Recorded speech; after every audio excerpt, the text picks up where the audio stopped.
கிணற்றில் விழுந்த நரி. நரி ஒன்று கிணற்றில் தவறி விழுந்துடுச்சான். விழுந்த நரி யாராவது வந்து என்னை காப்பாற்றுவாங்களா அப்படின்னு பார்த்துக்கிட்டே இருந்தது. ஆனால் ஒரு ஜீவனும் அந்த பக்கம் வரவே இல்லை. அதனால் சாப்பிடவும் முடியாமல் தூங்கவும் முடியாமல் தண்ணிக்குள்ளேயே தவிச்சுக்கிட்டு இருந்தது நரி. 10 நாளும் கடந்து போச்சு. அன்னைக்கு அந்த பக்கமாக ஒரு ஆடு மே மே அப்படின்னு கத்திக்கிட்டே வந்துச்சு. உடனே நரி உஷாராயிடுச்சு. இந்த ஆட்டை வச்சு எப்படியாவது மேலே வந்துடணும் அப்படின்னு நரி திட்ட போட்டுச்சு. ஆடண்ணா இங்கே வாயேன் அப்படின்னு பாசமாக கூப்பிட்டுது நரி. கிணற்றிலிருந்து வந்த குரலை கேட்டதும் ஆடு எட்டி பார்த்துச்சு. என்ன நரியாரே, தவறி விழுந்துட்டீங்களா என்று கேட்டது ஆடு. சேச்சே, நானாவது விழுவதாவது, நான் வேணும்னு தான் இக்கிணத்துக்குள்ளே இறங்கினேன். இந்த கிணத்து தண்ணி ரொம்ப சுவையாக இருக்குது, நீ வேணா இறங்கி வந்து குடிச்சு பாரு என்றது நரி. ஆடு கொஞ்சம் கூட யோசிக்காமல் உடனே தபால்னு கிணத்துக்குள்ளே குதிச்சுது. நரியே, இந்த தண்ணி சுவையாவா இருக்குது? அப்படி ஒன்றும் தெரியல, உன்னை நம்பி வந்தேன் பாரு, இப்போ எப்படி வெளியில் போகிறது என்று கோபத்தோடு கேட்டது ஆடு. முதல்ல உன் மேலே ஏறி நான் வெளியே போகிறேன், அப்புறம் கையை நீட்டுறேன், கையை பிடிச்சிக்கிட்டு நீயும் வெளியில் வந்துரு என்றது நரி. ஆடும் ஒப்புக்கொண்டது. ஆடு மீது ஏறி நரி வெளியே வந்தது.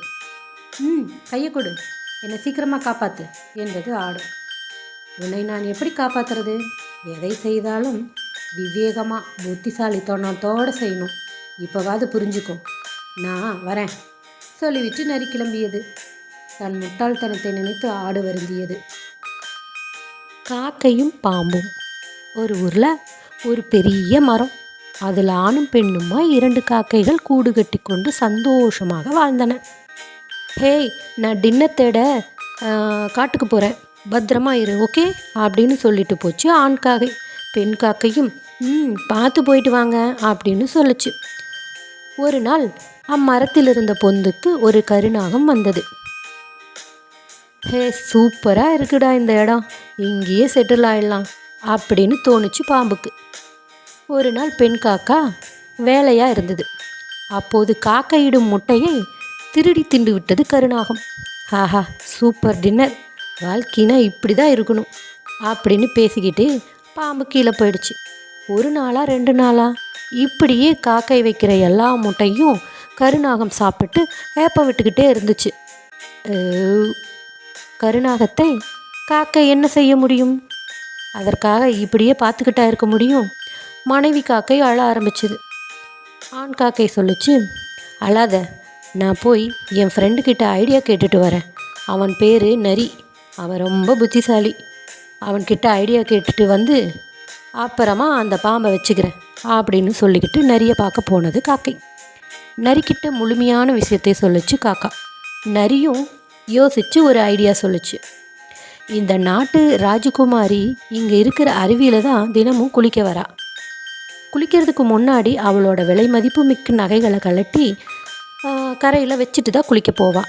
அந்த நேரம் பார்த்து அவள் நகைகளில் ஒன்றை அவங்க கண்ணில் படுற மாதிரி நீ அலேக்கா தூக்கிட்டு வந்துரு அப்படின்னு சொல்லிச்சு நரி. அதுக்கு காக்கா, ஐயோ, என்னை காலி பண்ணுறதுன்னு முடிவு பண்ணிட்டியா? அந்த நகையை நான் எடுத்தா என்னை கொண்டு போட்டுருவாங்க அப்படின்னு சொல்லிச்சு. அதுக்கு நரி, ஹே, கவலைப்படாதடா, நான் சொல்கிறத முழுசாக கேளு. அந்த நகையை அரண்மனை வீரர்கள் கண்ணில் படுற மாதிரி அந்த கருநாகத்தின் பொந்தில் தூக்கி போட்டுரு, அப்புறம் பாரு என்ன நடக்குன்னு அப்படின்னு சொல்லிச்சு நரி. காக்கையும் சரி, ஓகே அப்படின்னு சொல்லிட்டு காக்காயும் நரி சொன்ன யோசனையை ஏற்றுக்குச்சு. அதுக்கப்புறமா பறந்து போய் ராணி குளிக்கும் அருவிக்கு போனது. ராணியின் நகைகளில் முத்துமாலை மிகவும் பளபளப்பாக மின்னியது. அதையே லபக்குன்னு குத்தி கொண்டு காவலர்கள் கண் முன்னா மெதுவாக பறந்து வந்தது. அதற்குள் ராணியின் தோழிகள், காகம் முத்துமாலையை திருடி கொண்டு போகிறது அப்படின்னு கூச்சல் போட ஆரம்பித்தாங்க. உடனே அங்கிருந்த வீரர்கள் காக்காயை துரத்த ஆரம்பித்தாங்க.